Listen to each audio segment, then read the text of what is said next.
Mes principales missions sur le portefeuille humanitaire, c'est premièrement d'assurer le suivi de projets humanitaires et de sécurité alimentaire qui sont mis en œuvre par des ONG ou des agences onusiennes et qui sont financés sur crédit français. Deuxièmement, il y a le fait de participer à des réunions de coordination humanitaire avec les autres bailleurs et les agences onusiennes qui sont impliquées dans la réponse humanitaire, comme OCHA, le PAM, le HR. Et finalement, il y a également le fait de contribuer à la stratégie humanitaire du bailleur, donc le Centre de crise et de soutien, CDCS, au Soudan, en proposant des priorités géographiques et sectorielles. Donc ça, c'est pour le portefeuille humanitaire.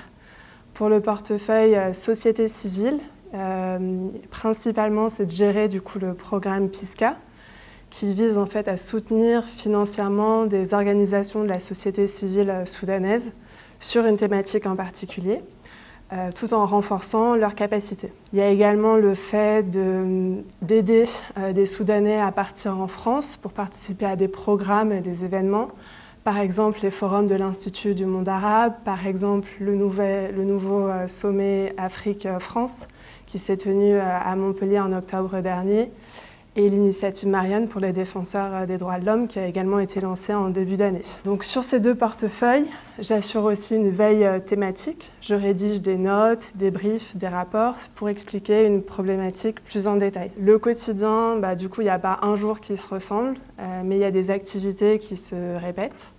Donc il y a le fait de dialoguer tous les jours avec les ONG partenaires pour avoir de la remontée d'informations du terrain. Il y a le fait de participer à des réunions de coordination humanitaire, de participer également à des réunions entre l'ambassadeur et des partenaires, de la société civile, des ONG, des agences onusiennes que je prépare en amont. Et il y a également la rédaction de notes diplomatiques. Par ailleurs, c'est moins fréquent, mais ça m'arrive aussi d'aller sur le terrain pour visiter des projets d'ONG partenaires. En mars dernier, je me suis par exemple rendue dans les camps de réfugiés tigréens à l'est du Soudan. La géopolitique, elle est inhérente à l'action diplomatique, mais c'est vrai qu'au sein de l'ambassade, elle n'est pas réservée uniquement au service de la chancellerie. Donc l'action humanitaire, par nature, elle est liée aux guerres et aux conflits. Et donc prendre en compte la dimension géopolitique, c'est indispensable pour mieux comprendre le contexte d'intervention, pour mieux comprendre ce qui sous-tend les conflits, les enjeux liés aux ressources, leur exploitation, et puis les intérêts des différents acteurs en présence. Par exemple, au Soudan, c'est impensable de penser au coup d'État militaire du 25 octobre dernier et de le comprendre sans analyser les luttes d'influence géopolitique.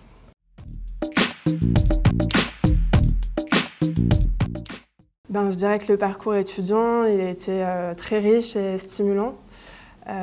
Après une licence en droit et sciences politiques et une année de césure en Inde du Sud, j'ai eu l'envie d'évoluer dans le secteur de la solidarité internationale. Donc j'ai choisi d'effectuer un master en coopération et action humanitaire à l'école 3A pour acquérir un bagage opérationnel dans le secteur. Mais par la suite, au cours de mon master, j'ai eu l'envie d'approfondir aussi la dimension géopolitique qui est centrale dans les pays en crise dans lesquels interviennent les humanitaires. Et donc, c'est la raison pour laquelle j'ai suivi la formation analyste en stratégie internationale, parcours géopolitique et prospective, à distance à l'IRISUP, en parallèle de mon M2 humanitaire. Et du coup, mon parcours professionnel, il a démarré assez tôt, puisqu'en fait, j'ai effectué l'ensemble de mes masters en alternance. Donc, j'ai fait 2 ans au sein de la Fondation d'entreprise Monoprix. Ensuite, 1 an au sein d'une ONG qui s'appelle Friendship France et qui met en œuvre des programmes d'aide humanitaire et de développement au Bangladesh.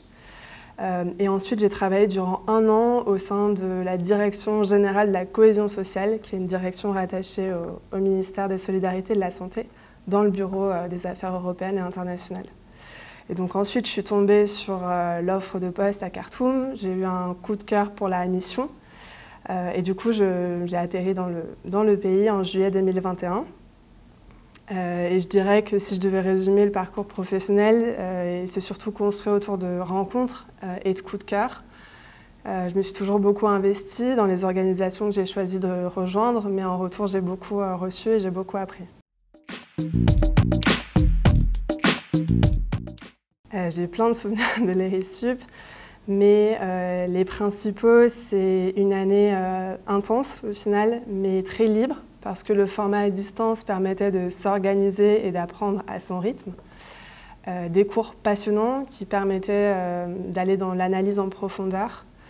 Une application aussi concrète des enseignements à travers les notes techniques, le dossier de prospective.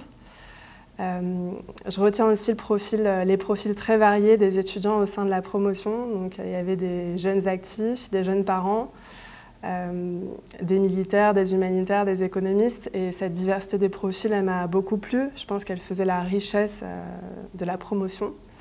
Puis enfin, j'ai en mémoire mon sujet de mémoire qui m'avait beaucoup plu, stimulé. J'avais choisi de travailler sur les femmes en lutte contre l'État islamique au Kurdistan syrien.